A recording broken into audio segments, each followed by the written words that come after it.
Hello friends, welcome to my channel. बहुत बहुत स्वागत है आपका मेरे चैनल AR स्क्वायर के ट्रिक्स एंड चीट कोड्स के 817th एपिसोड में। और उम्मीद करते हैं कि आपको ये वीडियो पसंद आएगी।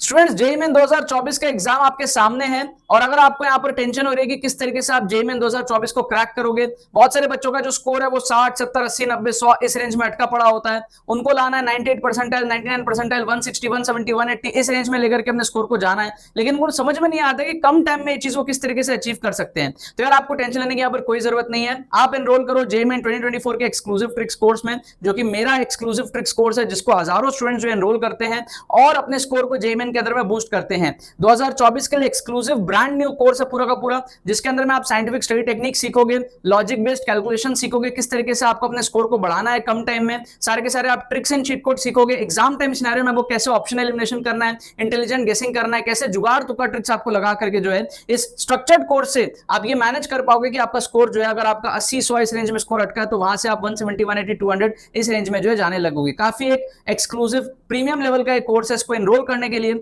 लिंक आपको डिस्क्रिप्शन में मिलेगा, जाकर के आप पेमेंट प्रोसेस को कंप्लीट करो, आपको डिजिटली जो है वो कोर्स मिल जाएगा। एंड अगर आपको कोई क्वेरी होता है तो आप हमारे टीम को व्हाट्सअप कर सकते हो। व्हाट्सअप लिंक आपको डिस्क्रिप्शन में मिलेगा। हमारी टीम को व्हाट्सअप करो, अपने क्वेरीज को रिजॉल्व करो और उसके बाद में आप इस कोर्स के अंदर में एनरोल करो। इस कोर्स की एक्सेस आपके पास में सेकंड अटेम्प्ट तक रहेगी, जो कि जेईई मेन 2024 में 2 अटेम्प्ट होंगे, तो दोनों अटेम्प्ट के लिए कोर्स जो आपके लिए वैलिड है। All the very best. तो देखो यार, यहाँ पे मैंने आपके सामने क्वेश्चंस ले लिया है लॉज ऑफ मोशन और फ्रिक्शन से। आप देख सकते हो जेईई मेन 2023 में आए हुए सारे के सारे क्वेश्चंस, और ये दोनों क्वेश्चंस जो है जेईई मेन 2022 में आए थे। इन चार के अंदर मैं आपको जो है तुक्का ट्रिक्स दिखाने वाला हूँ, जुगाड़ ट्रिक्स दिखाने वाला हूँ, किस तरीके से हम लोग जो है ऐसे टाइप के क्वेश्चंस को उड़ा सकते हैं, ऑप्शंस को एलिमिनेट कर सकते हैं, वगैरह वगैरह। ये हमारा ट्रिक्स एंड चीट कोड्स का एपिसोड नंबर 817 है। आप लोग चैनल को सब्सक्राइब करके रखो, अभी जेईई मेन 2024 के लिए वीडियोस बन रही हैं। ये हमारा ट्रिक्स एंड चीट कोड्स का प्लेलिस्ट चलता है चैनल के अंदर में, इसका लिंक आपको डिस्क्रिप्शन में मिलेगा। आपको रेगुलरली इसको फॉलो करना है। एग्जाम में आपको नंबर बूस्ट करने हैं, तो आपको ये सीरीज जो है बहुत ज्यादा हेल्प करने वाली है। जैसे आप फर्स्ट क्वेश्चन को देखो, तो time taken by an object to slide down 45 degree rough inclined plane is n times as it takes to slide down a perfectly smooth 45 degree inclined plane. The coefficient of kinetic friction आपको यहाँ पर पूछा है। तो एक तो तरीका होता है एक्चुअल, एक होता है जुगाड़ तरीका, ठीक है। सो सबसे पहले अपने क्या करते हैं, जुगाड़ देख लेते हैं कि भाई जुगाड़ से आप, अगर आपको नहीं आ रहा मान लो, तो आप जुगाड़ यूज कर सकते हो। तो क्या जुगाड़ यहाँ पर है, आप समझो। Let n equals to 1, let n equals to 1 मतलब कि जितना टाइम रफ में लग रहा है उतना ही टाइम स्मूथ में भी लग रहा है। n इक्वल्स टू 1 का मतलब क्या है, जितना टाइम रफ में लग रहा है उतना ही स्मूथ में भी लग रहा है। ऐसा कब पॉसिबल है, ऐसा तभी पॉसिबल है जब हमारा जो कोएफिशिएंट ऑफ काइनेटिक फ्रिक्शन हो, म्यू, उसकी वैल्यू ही 0 हो, है ना। रफ में जितना टाइम लग रहा है स्मूथ में भी उतना टाइम लग रहा है। इसका मतलब रफ भी स्मूथ ही है, वरना तो ज्यादा ही टाइम लगेगा ना रफ में। तो रफ भी स्मूथ ही कब होगा, जब रफ में म्यू की वैल्यू 0 हो जाए। लॉजिकली सही कह रहे ना। तो इसका मतलब n इक्वल टू 1 पुट करने से हमारा कोएफिशिएंट ऑफ फ्रिक्शन जो है वो 0 आना चाहिए।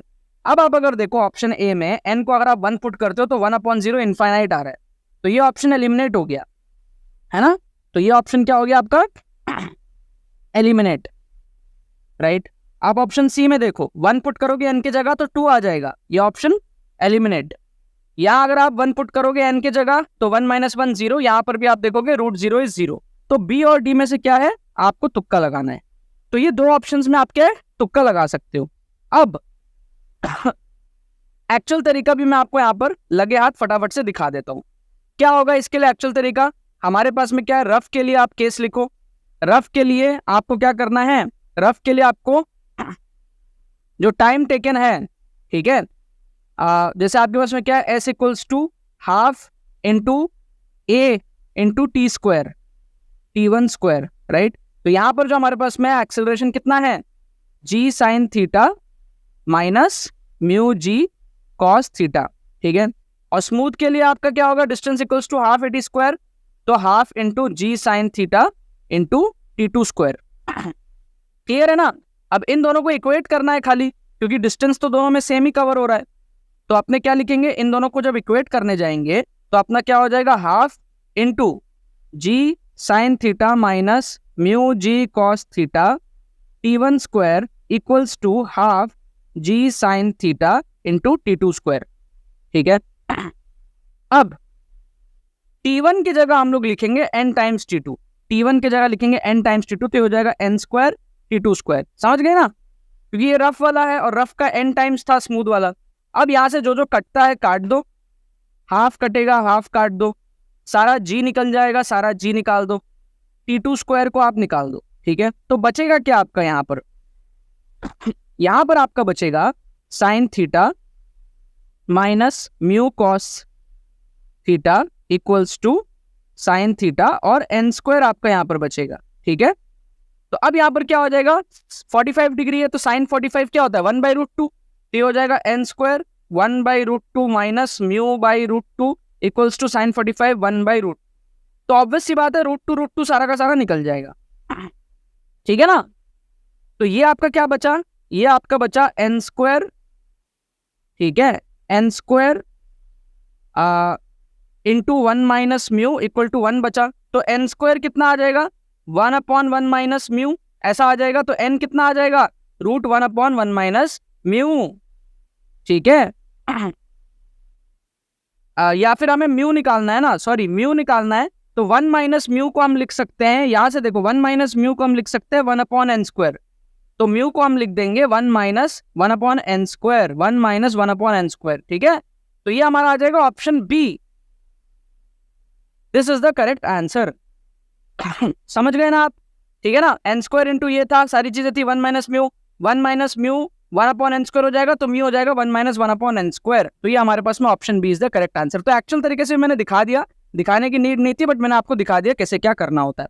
सेकंड क्वेश्चन आप देखो, आपको बोल रहा है block of mass m slides down the plane at an angle 30 degree with an acceleration g/4, value of coefficient of kinetic friction आपको चाहिए। अगर आपको तुक्का लगाना हो तो आप जनरली सोचो जो कोएफिशिएंट ऑफ फ्रिक्शन की वैल्यू होती है, आप देखो 0.2, 0.3, 0.4 अप्रोक्सीमेटली इस रेंज में होती है, आपको पता है ना ये चीज। सो आप अगर ऑप्शंस को देखोगे ना, 2√3 + 1/2, 1.7 है √3 की वैल्यू, तो 1.7 इंटू 2 इज 3.4, 3.4 + 4 इज 4.4/2 इज 2.2, ये आ रहा है वैल्यू। यहाँ पर आप देखो 1.7/2 0.8 के आसपास आ रहा है। यहाँ पर आप देखो 2√3 मतलब कि 3.4 - 1 इज 2.4/2, 2.4/2 ये भी क्या है नियरली 1 पॉइंट समथिंग। और यहाँ आप देखो 1/2√3, 2√3 इज 3.4, तो ये क्या है नियरली 0.3 के आसपास है, 1/3 है ना। तो आपको यहाँ पे समझ में आ रहा है, ठीक है, कि ये जो सारे वैल्यूज है बड़े बड़े हैं, 2.2, 0.8, 1 से भी बड़ा, ये इकलौता वैल्यू है जो हमारे इस रेंज में आ रहा है 0.2, 0.3 के आसपास। एग्जैक्टली क्या है देख लेना। तो जनरली क्या होता है आपको पता है, अगर आपने क्वेश्चंस पढ़ा है, सॉल्व करा है, HC वर्मा सॉल्व करा है, या फिर आपने मॉड्यूल सॉल्व करे हैं, कुछ भी आपने स्कूल लेवल की भी किताबें पढ़ी हैं, तो आपको ये याद होगा कि कोएफिशिएंट ऑफ काइनेटिक फ्रिक्शन जो है, या कोएफिशिएंट ऑफ फ्रिक्शन जो है जनरली 0.1, 0.2, 0.3, 0.4, 0.5 इस रेंज में मैक्सिमम केसेस में देखने को मिलता है। मैं ये नहीं कह रहा हूँ कि ये हो नहीं सकते, हो सकते हैं, बट जनरली क्या देखने को मिलता है, हाई चांसेस है कि वही आंसर होगा। तो ये आप क्या तुक्का लगा सकते हो ऑप्शन डी को यहाँ पे। ठीक है, मैं आपको सॉल्व करके भी दिखा देता हूँ जुगाड़ से। तो हमारा क्या है यहाँ पर ऑप्शन डी तुक्का लग जाएगा। इसका आंसर हमारे पास में बी था, इसका डी। अब मैं सॉल्व करके भी आपको फट से यहाँ पर दिखा देता हूँ। तो इसको सॉल्व कैसे करेंगे, इसको अपन सॉल्व ऐसे करेंगे कि एक्सेलरेशन कितना है g/4, this is equals to g sin theta minus mu ji cos theta, है ना। अगर ये इंक्लाइन प्लेन है तो g sin थीटा नीचे लग रहा है और mu m g cos theta ऊपर लग रहा है, फ्रिक्शन फोर्स, और डिवाइड करेंगे मास से तो म्यू जी कॉस थीटा। तो ये कितना हो जाएगा, g से g तो सारे को काट दो, ठीक है, और थीटा है 30 डिग्री, तो ये हो जाएगा 1/4 equals to sine 30 is half minus mu cos 30 is √3/2। तो यहाँ से 2 और 2 को काट दो, एक 2 यहाँ बच जाएगा। तो यहाँ से मेरा क्या है, म्यू √3 जो है वो आ जाएगा 1 माइनस हाफ, मतलब कि हाफ आ जाएगा, और म्यू आ जाएगा मेरे पास में 1/2√3 के बराबर, जो कि हमारा ऑप्शन डी है।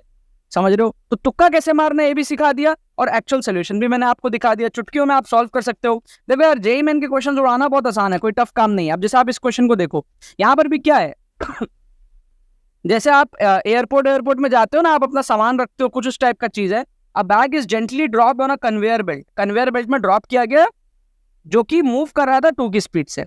Coefficient of friction between the conveyor belt and this is इतना 0.4, जनरली इसी रेंज में होता है अपना कोएफिशिएंट ऑफ फ्रिक्शन, 0.2, 0.4, 0.1 ऐसा। बोल रहे हैं बैग इनिशियली स्लिप किया, ऑब्वियसली करेगा, अब वो फ्रिक्शन की वजह से उसकी स्लिपिंग को रोका जाता है। तो distance travelled by the bag during slipping, मतलब कि बैग को जैसे हमने रखा तो स्लिप किया थोड़ा सा देर, वो कितना स्लिप किया रुकने के पहले ये बताना है। अब ये क्या एक रियल लाइफ सिनेरियो है ना, फ्रिक्शन को यूज किया जाता है कन्वेयर बेल्ट में ताकि वो रुक जाए हमारा बैग। आप एक सिंपल सा चीज सोचो, जनरली क्या वो 2 मीटर हो सकता है? 2 मीटर बहुत बड़ा है। 2 मीटर आप समझ रहे हो कितना बड़ा लेंथ है? क्या वो 3.2 मीटर हो सकता है? इतना बड़ा लेंथ नहीं हो सकता। इतना अगर मूवमेंट होने लगा तो सब एक दूसरे का बैग आपस में भिड़ते चला जाएगा। तो ये रियल लाइफ केस है। तो यहाँ पर फ्रिक्शन इस तरीके से होता है कि जो डिस्टेंस ट्रैवल्ड हो वो कम से कम हो। हमारा पर्पस तो वही है ना। तो 0.8 भी काफी बड़ा है एक्चुअली। तो the best possible guess is 0.5। अगर आपको ऐसे केसेस में गेस करना है, रियल लाइफ में देखो क्या सीन बनता है, कम से कम डिस्टेंस मूव कराने का पर्पस है।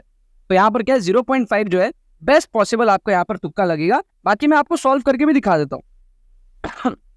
स्पीड कितना है 2 इनिशियल स्पीड, फाइनल स्पीड कितना है 0 है ना, और एक्सेलरेशन कितना हो जाएगा म्यू जी के बराबर, मतलब कि 0.4 इंटू 10 4 हो जाएगा। तो यहाँ से डिस्टेंस निकाल लो, V square equals to U square plus 2as से वी स्क्वायर हो गया 0, यू स्क्वायर हो गया 4 minus 2 into acceleration 4 into S. यहाँ से कितना हो गया 8s इक्वल्स टू 4, तो s कितना हो गया यहाँ पे हाफ हो गया, तो आपका आ गया 0.5। ठीक है, तो जुगाड़ से भी दिखाया, एक्चुअल मेथड से भी दिखाया मैंने। आ जाओ लास्ट क्वेश्चन देख लो। कह रहा है a block of mass m slides down a rough inclined plane with constant velocity. The angle made by the inclined plane with the horizontal is theta. The magnitude of the contact force will be कुछ नहीं है, देखो simple सा चीज है। आप पहले तो अज्यूम करो अगर मैं थीटा को 0 कर लूं, अगर मैं थीटा को 0 कर लूं तो कौन सा केस बनेगा? ये वाला केस बनेगा थीटा को 0 करते ही। तो उस केस में mg जितना होगा कॉन्टैक्ट फोर्स उतना ही होगा, आपको पता ही ऑलरेडी। तो आंसर क्या होना चाहिए? mg होना चाहिए थीटा को 0 करते ही। अगर मैं थीटा को 0 करता हूं तो आप देखो ये तो हो जाएगा 0 और ये हो जाएगा mg, लेकिन रूट mg आएगा।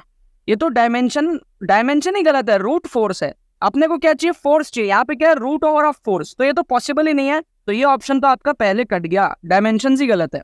समझ गए? और अगर आप देखो मैं थीटा को 0 करूंगा तो ये साइन थीटा 0 हो जाएगा, तो ये पूरा ही फोर्स 0 आ जाएगा।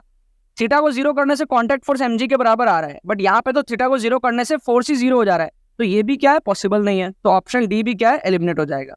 बी में आप 0 रखो, सही है, cos 0 1 होता है mg, और ए ऑप्शन आपका mg है। तो आपका क्या है? ए और बी में से आपको यहाँ पर तुक्का मारना पड़ेगा अगर आपको ज्यादा नॉलेज नहीं है तो। ये तो हुआ तुक्का वाला तरीका। अब नॉलेज अगर आपको है, देखो कांस्टेंट वेलोसिटी बोल रहा है, कांस्टेंट वेलोसिटी मतलब एक्सीलरेशन 0 मतलब नेट फोर्स 0। तो नेट फोर्स जो भी है अगर mg नीचे लग रहा है, मान लो आपका अगर mg लग रहा है, ठीक है, अब आपका क्या है? कांटेक्ट फोर्स लग रहा है, नॉर्मल रिएक्शन, आपका फ्रिक्शन लग रहा है। तो अगर ये mg है ना, तो ये दोनों का जो रिजल्टेंट होता है वो भी mg के बराबर ही होता है, जिससे कि नेट फोर्स 0 हो जाता है, जिससे कि कांस्टेंट वेलोसिटी हो जाता है, एक्सीलरेशन 0 हो जाता है। तो उस केस में आप क्या है? डायरेक्टली mg यहाँ पर मार्क कर सकते थे। बट अगर आपको नॉलेज नहीं है तो दो ऑप्शन कैसे एलिमिनेट करना है जुगाड़ से मैंने आपको समझा दिया कि आप थीटा को 0 कर लो, और उस केस में आप देखो आपका 0 तो होगा नहीं कॉन्टैक्ट फोर्स, और आपका रूट में भी नहीं आएगा क्योंकि डायमेंशन ही गलत हो गया। तो दो ऑप्शन तो मैंने एलिमिनेट करने का आपको यहाँ पर तरीका बताया।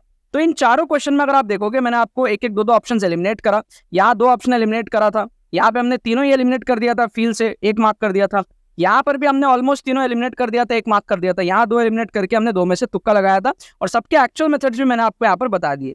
तो इस सीरीज को आप लोग फॉलो करो, tricks and cheat codes link description में मिलेगा, और आप एक्सक्लूसिव ट्रिक्स कोर्स में भी एनरोल करो। अगर आपको अपने नंबर बढ़ाने हैं आगे आने वाले एग्जाम में, तो सारे के सारे एक्सक्लूसिव ट्रिक्स कोर्सेज के लिंक आपको डिस्क्रिप्शन में मिलेंगे, जाओ एनरोल करो। एक्सक्लूसिव ट्रिक्स कोर्स से बहुत एडवांटेज आपको मिलता है, माइंडसेट आपका डेवलप होता है, आप एकदम इंस्टेंटली जो है ट्रिक्स लगाना सीख जाओगे, सारे तौर तरीके ट्रिक्स के आप समझ जाओगे, सीख लोगे। On spot exam time scenario में आप ट्रिक्स लगाना सीख जाओगे, कम टाइम में कैसे आपको पढ़ाई करनी है, बहुत सारे सीक्रेट्स जो है एक्सक्लूसिव ट्रिक्स कोर्स में आप सीखोगे, ठीक है ना। बाकी एपिसोड नंबर 818 भी बहुत जल्दी आ रहा है, स्टे ट्यून्ड रहो चैनल के साथ में, ठीक है। बाकी तो बस यही बात है। तो यार आई होप आपको ये ट्रिक्स एंड चीट कोड्स की वीडियो पसंद आई होगी। अगर आपको ये वीडियो पसंद आई है तो वीडियो को लाइक करना मत भूलना और शेयर करना मत भूलना बाकी सारे फ्रेंड्स के साथ में, ताकि वो भी इस प्लेटफॉर्म को मजा उठा सके। बाकी तो बस बहुत बहुत धन्यवाद मेरे साथ जुड़ने के लिए, बने रहिए यार।